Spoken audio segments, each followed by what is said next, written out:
Hey all, this is 012 Boku, and This is that one character from Fatal Fury Wild Ambition you never play. I'm just fucking with you. It's me, Mr. Jackass. alright, yeah, we are again going over a full review again with Twin Peaks Episode 2, Traces to Nowhere. I gave you the short review yesterday, now it's more of Jarek's in-depth analysis, so take it away, Jarek.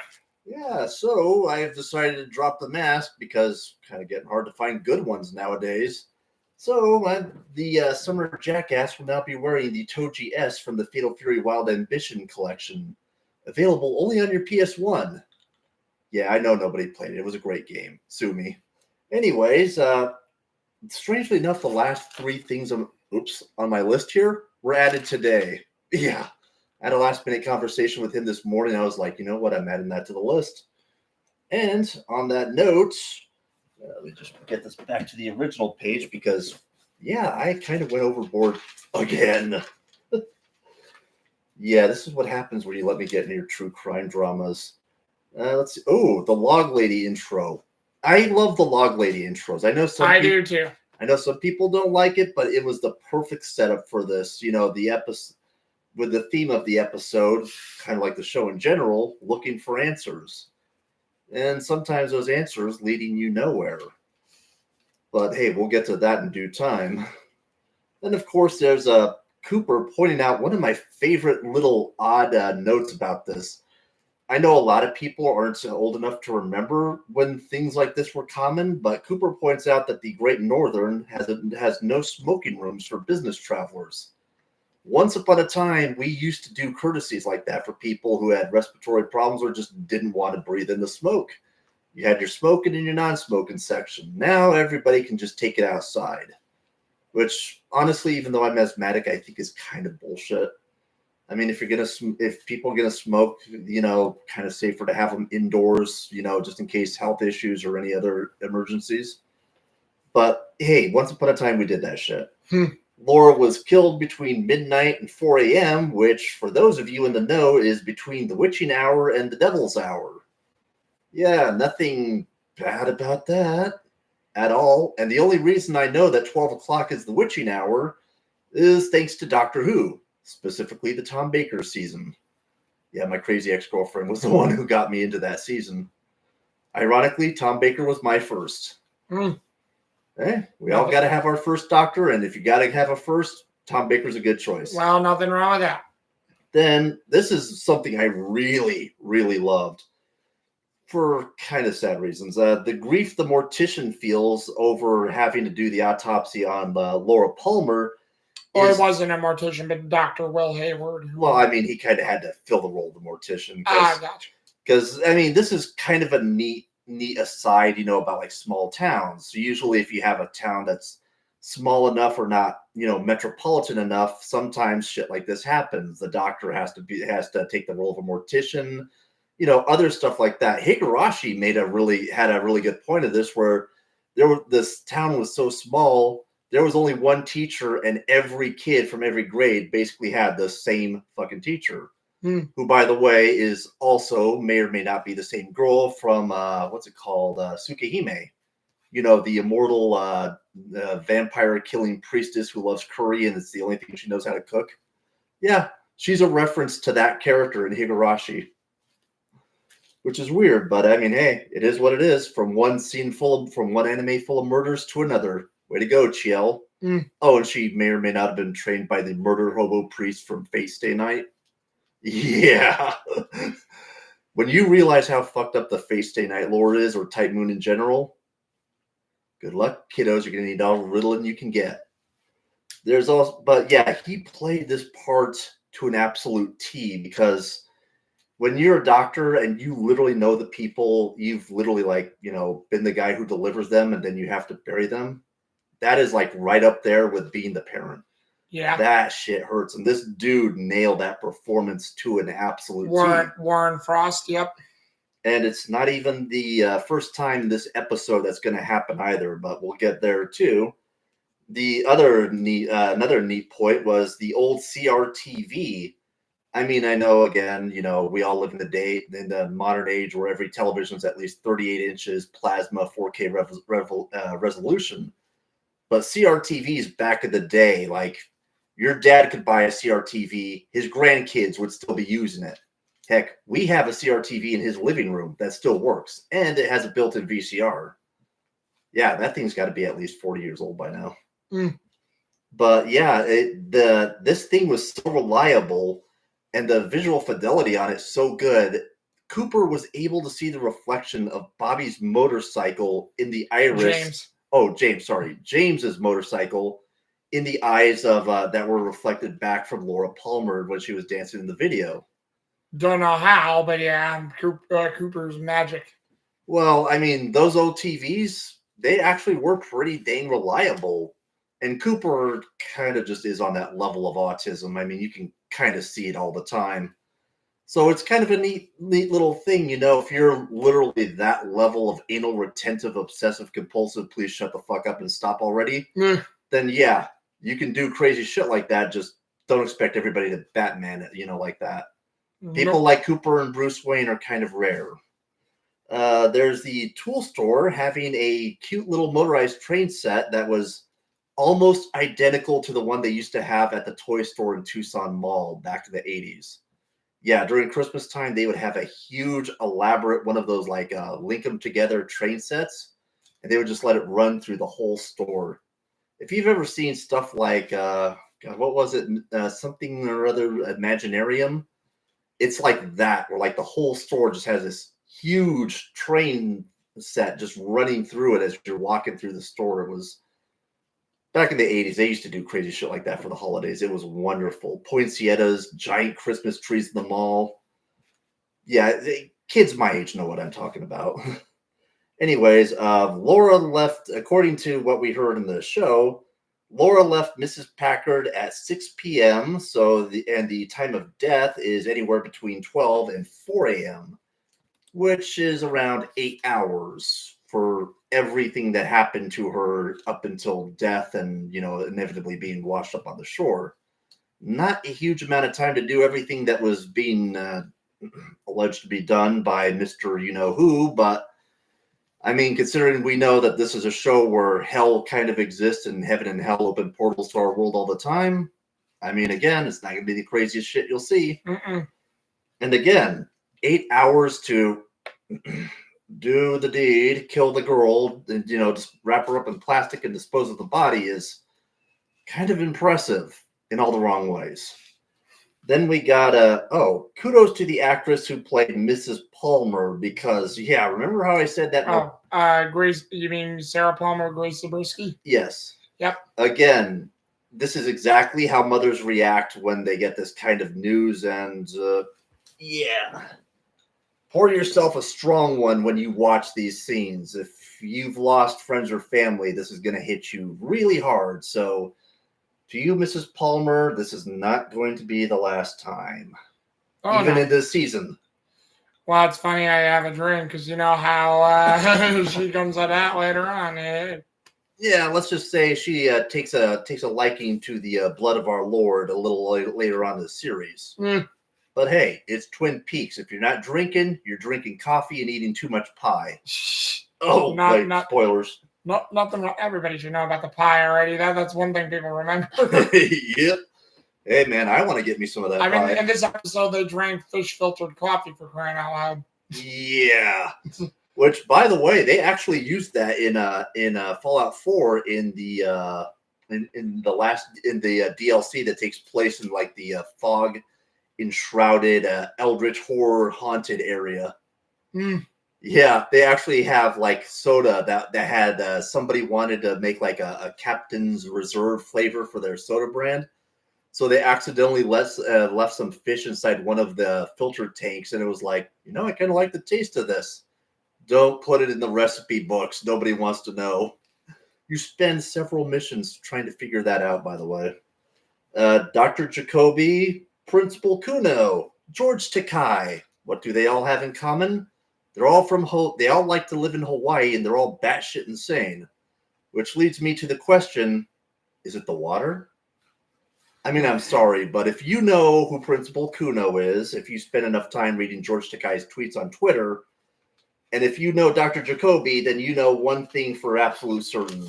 Don't drink the water in Hawaii any more than you do in Mexico. And that's the thing you took from that, even though he had the other half of the locket necklace that they were looking for. Well, again, it's like, I'm not going to say I have my suspicions about, social workers, psychiatrists, or case managers.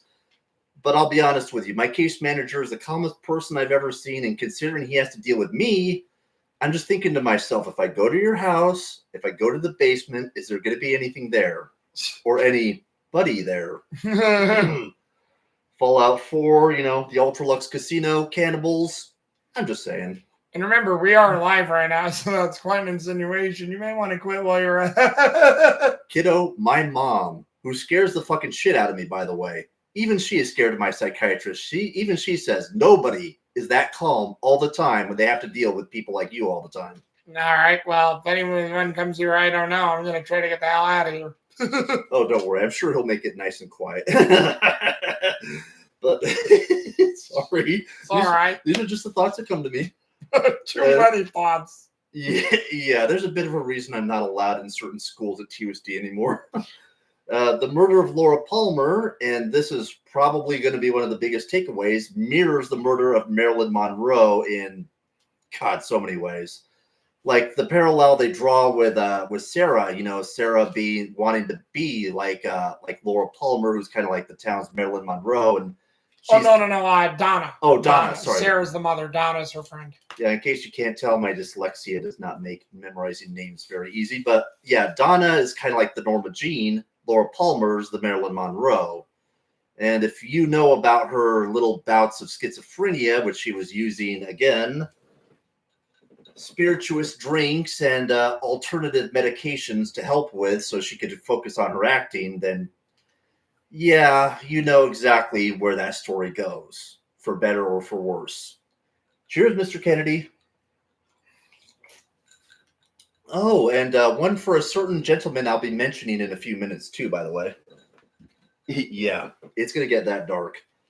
Oh, mention the fact that the murder of Marilyn Monroe not only helped to inspire Twin Peaks, but a lot, and I mean double Dr. Evil air quotes, a lot of anime, manga, and video games, including, but not limited to, Persona 4, pretty much every murder game you've ever played on the Nintendo DS, and just so much more. You can have no idea how much this gets around. Like, seriously, Persona 4 was damn near, had quite a few plot points inspired by this. Persona 5 had a few aspects that were inspired by this. There are so many different animes and games that take reference to the Marilyn Monroe murders. Well, don't forget, shout out to Gray Fox, who would be remiss if we didn't say it. Be a dreamer, Yuritsu Yatsura. Yep. I mean, again, it's kind of sad. It's a tragedy. It's one of the darker moments in American history, but good Lord, the art it inspired. There's also, and this is a nice little thing for all of you history buffs, because yes, it is pop quiz time with Professor Jackass once more. Tell me, Mr. Boku, do you know which famous American singer may or may not be alleged to actually know the truth about the Marilyn Monroe murders? No, I don't. Would you believe me if I said Frank Sinatra? I could see it. Maybe not right away, but given his track record, I can see it. There's even allegations that he not only knew who killed Marilyn Monroe, but he may or may not have participated to some degree.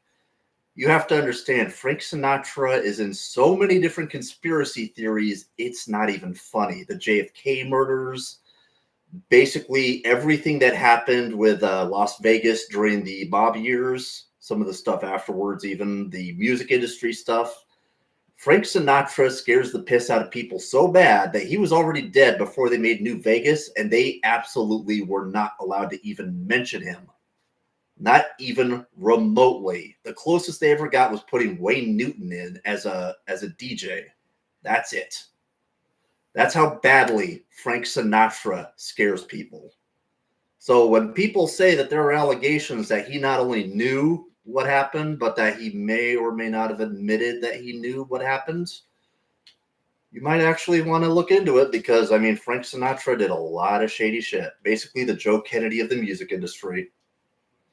But yeah, that's kind of all I've got. But trust me, if you've heard any of that, you've already got more than enough to get you going. Well, then, since that's the case, I would have to say, I know I went over a little bit yesterday, but before I reiterate, who were your favorite characters in this episode?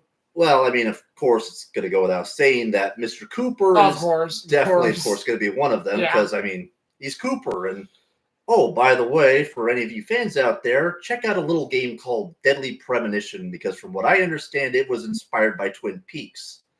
And if you watch enough Twin Peaks, you'll know exactly who the main character is supposed to be. Hint, hint, hint. He loves his coffee, and he loves his friend Zach, even though we never see him. But also, I'd have to say number 2 for this episode would. What's the name of the guy who runs the Great Northern again? Wow, Benjamin Horn, Richard Beamer. Yeah, or as I like to call him, the Green Goblin of Twin Peaks. I could see that because Benjamin Horn definitely has that vibe. Oh yeah, just wait until season 2. You all will know what I'm talking about. You're boring me, Agent Cooper. And of course, number 3, I'm actually going to have to give this one to. Donna. That's what you said her name was. Oh yeah.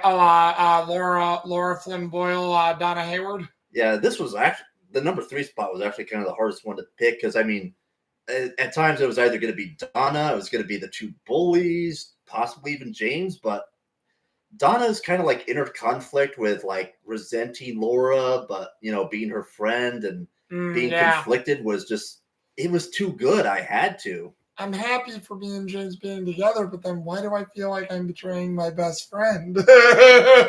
It's really one of those things you don't understand until you fall in love and then you start having emotions for other people or other people have, you know what I mean, high school shit. All right. And also there was a bit of a reason why I picked this particular t-shirt today because it's kind of fallen apart. But interestingly enough, I can tell that this is basically made from the same high quality wool and cloth they used in the 1980s. By the way, that's why you don't see a lot of those t-shirts anymore. They fall apart pretty easily. I love this shirt, but it's just about dead. It's kind of indicative of a lot of the things I see in Twin Peaks. It's like stuff I miss that I love, rotary dial phones, those old percolating coffee machines they used to have, the cigarette machine in the corner, the old dime store jukebox they used to have.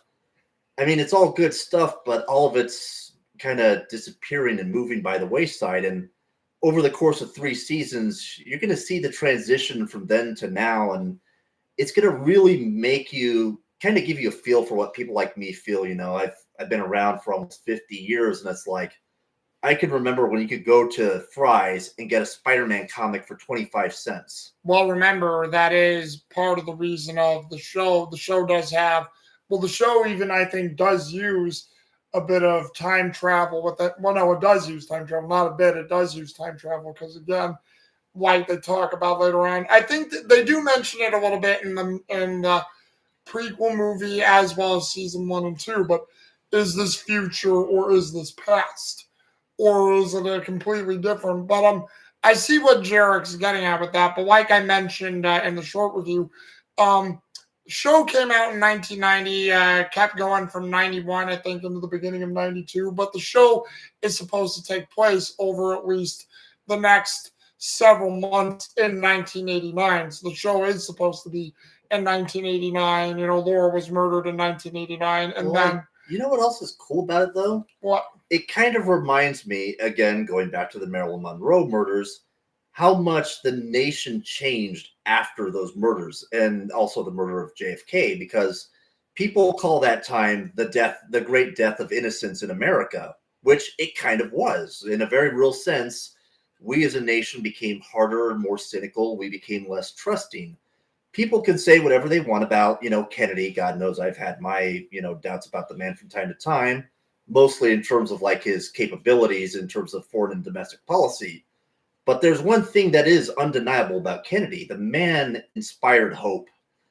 The man was like a beacon of light. You wanted to believe so hard in this guy that you were willing to walk through the fire and the flames because you believed in the message he was telling you. And when he got killed, and along with like Marilyn Monroe, it shattered a lot of images and beliefs we had as a nation. For better or for worse, you saw the change in the country after those deaths, and Twin Peaks reflects this really well. Yeah. Over the course of the next few episodes and all the way up until the end, you will see how the death of, just a handful of people can change everything. Oh yeah, and then to that point, since you brought that up, basically just to go over again, even though I mentioned it yesterday's review, a little thing so you can know it a bit better. Mine was the same again. Kyle MacLachlan, Special Agent Dale Cooper. This will probably be a lot like 24, where he will get mentioned a lot, folks. So probably prepare yourself for that. I also had to give it to Mad Shinamik, Shelley Johnson for obviously her Fear of Leo, Bobby Briggs for just Dana Ashbrook, who just plays this rough and tumble like greaser sort of stereotypical guy, but yet is hiding this whole malevolency because of them talking about the drugs in the jail cell, the way he's still reacting about James, which is why I did that. Richard Beamer again, Benjamin Horn again. I had to give it to you because again his little plot with Catherine Martell and burning down the mill, and then his conversation with his daughter Sherilyn Fenn Audrey Horne, which you guys know I did want to give a shout out to her, which I mean I guess you could say she is a bit of a dark horse favorite, but Sherilyn Fenn will have a lot more great performances in this show other than this episode, so that's why I didn't mention her. But then let's see, I also gave it to you. Where was she? Oh, yeah. Piper Laurie, who played Catherine Martell. The fact that she is in burning the mill down and she seems to love Jocelyn Packard's, Josie Packard's reactions and fear to this whole thing. Had to give it to her because Piper Laurie plays Catherine Martell so well. Eric DeRay for just being a right bastard and creepy husband. And like I said, even though they don't show it, him just swinging around that soap bar in the sock and you just hear the sound, it's just like, youch. Because, what a way to treat your wife. Yeah. And also him freaking out about not having his bloody shirt for some reason, which Shelley did hide, but obviously for good reasons because she fears her husband. And then I know you didn't mention him, but I brought up because of his tracker instincts, because he knows there's weird stuff that's going on in the town. Before I brought up Michael Horst, Deputy Tommy Hawk Hill, for just tracking down the one-armed man and just knowing instantly something was weird with this guy. But like I said, the only thing I point out is I'm surprised he didn't use his authority to go into the oxygen room or morgue. It's like he goes in there and you gave him enough time to where he can make the turn, and you do hear another door shut. So it's like, Hawk, why'd you stop? That's actually something I should have added to my notes, was the fact that when we see the one-armed man, spoiler warning, he's going to become much more important later. Yep. When we see him take that crossroads, it's between two areas of the hospital. One area for oxygen, which is vital for keeping you alive, and one area for all the stiffs who didn't quite make it. Yep, but then almost like a combination of fire and what fire can do, as we'll get into later. Indeed, because oxygen is critical for the life of a fire. And then again, I also had to finally give it to my final one, which was Sarah Palmer, Grace Zabriskie, just her like freaking out, thinking Donna was Laura, and just sobbing uncontrollably. But then her freaking out when she saw Bob by Laura's bed. And I know there's some people who think that's ridiculous, and a lot of people do laugh at it. Again, Grace Zabriskie doesn't care either way. Credit to her as an actress. If you find it horrifying, cool. If you find it funny, cool. I don't care. No, either way, it sort of has both levels to her. I've seen that a lot. Like I mentioned before, I've worked at a nursing home. I've had a lot of elderly family members. When their minds start to wander, anybody can look like somebody they used to remember. It's really painful. Yeah, don't worry about it, dude. Yeah. Bit of a reason I wear the sunglasses sometimes, but Well, no, I hear when you, you man. see a family member lose it that hard, I mean, look, people just serious. No Dre here. Whatever you think of Joe Biden, I just want you to take one thing into consideration. This man probably had very, very little idea of what was going on. You can hate the man, you can revile him, whatever. But Why do you think we all agreed with the elder abuse? Yeah. That's what it was. It was elder well, abuse. that's what I told my mother. It's like, I don't like the man because of his political record. End of story. But he should have been resting in a bed. He should have been spending the last years of his life surrounded by loved ones, taking it easy. And again, I will even extend this to other politicians that I wasn't exactly fond of. Ruth Bader Ginsburg, for instance, should not have been forced to sit on the bench for as long as she was. Yeah, and then John and then McCain die should- of cancer. Yeah, John McCain should have sat it out. What's his name? Roosevelt, whatever you want. I mean, yes, he did get us through the war, but polio kills people. Well, hell, same could have been said for as young as he was Kennedy, because who knew Yeah. Kennedy had that back injury, and the fact that they said he got around with crutches for a good portion of his I mean, it's candidacy. whatever you want to think about certain people. It's like in those situations, just try to tone it down a notch. Yeah. Because if they're true, if as all good children should believe, there is a heaven and there is a hell, it's not our job to judge them. That's somebody else's duty. Yeah. And sorry, I didn't know we were going to bring the political arena up, guys, but hey, it's all right, But yeah, I mean, but hey, Twin Peaks has some, again, with the Marilyn Monroe references, with a lot of the other stuff coming up, there's going to be a lot of discussions. Well, yeah. And obviously, again, I don't really think much else needs to be said because it was a episode that just built on itself that definitely did ask more questions than answers. But again, what do you guys think? Have you guys seen up to this episode? Have you seen Twin Peaks at all? I'm pretty sure all of you have heard about this because I did not know the show was as popular as it was. And, but again, what do you guys think? Just leave comments down below and these things and on the one that I had, and we'll speak to you guys again later, all right? A crazy question to our fans. Which do you think is better, Twin Peaks or The X-Files? Ooh, that we'll see if we get anything from that one. But until That's like guys, Picard versus Kirk. talk about that one, guys, and we'll see you guys again later, all right? See ya. Coffee. But yeah.